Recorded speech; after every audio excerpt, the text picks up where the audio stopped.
Hello বন্ধুরা, আজকে একটা খুব ছোট্ট রেসিপি নিয়ে এসেছি। একদম কিচ্ছু রান্না করতে ভালো লাগছে না, একা আছি, বাড়ির সবাই নেমন্তন্ন গেছে, আমার নেমন্তন্ন যেতে আজকে ইচ্ছা করেনি। আজকে আমি বানাবো পেঁয়াজের পরোটা। প্লিজ আমার চ্যানেলটা একটু সাবস্ক্রাইব করবেন, আমাকে এগিয়ে যেতে একটু সাহায্য করবেন, আমার সাথে থাকবেন। আর ব্লগটা ভালো লাগলে লাইক, কমেন্ট, শেয়ার। চলুন তাহলে আপনাদের সাথে রেসিপিটা শেয়ার করি। কী কী নিয়েছি আগে সেগুলো আপনাদের বলি। আমার ইনগ্রেডিয়েন্টস, আমার ময়দা মাখা হয়ে গেছে, একদম সিম্পল যেমনভাবে ময়দা মাখে। আর পেঁয়াজগুলো খুব ছোটো করে কুচিয়ে নিয়েছি।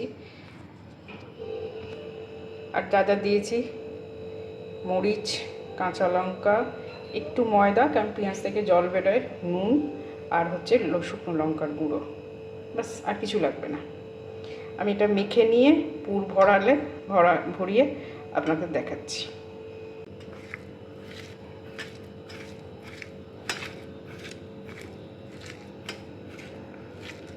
ভালো করে মেখে নিয়ে, আর এই আটাটা দেওয়ার কারণ হলো যে পেঁয়াজের যে জলটা থাকে না, ওটা শুষে নেবে, অ্যাবজর্ব করে নেবে। এই দেখুন কীভাবে ভরতে হয়, বেশি করবেন না, গর্ত করবেন না, একদম এরকম।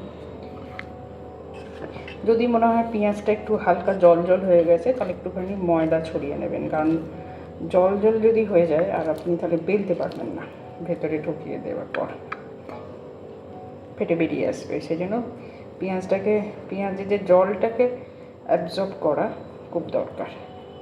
এটা হচ্ছে বেসিক, ব্যাস, এর আর কোনো ট্রিক নেই। এই যে মুখটা যেখানটা দেখছেন, এরকম করে গোল করলাম, এইখানটার ওপর দিয়ে আপনি বেলবেন। আমি গুঁড়ো দিয়ে বেলবো। এই যে আমার, এই দেখুন বেলেছি। আরেকটু বড় করতে পারেন, কিন্তু এরকমই করলে ভালো।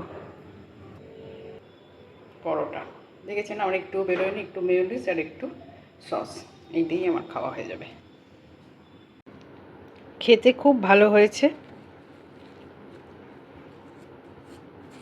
তাহলে এইটুকুনি রইল। আমার ব্লগটা ভালো লাগলে শেয়ার করবেন, লাইক করবেন, সাবস্ক্রাইব করবেন। আর এটাই আমার আজকে রাতের ডিনার। কেমন লাগলো বলবেন।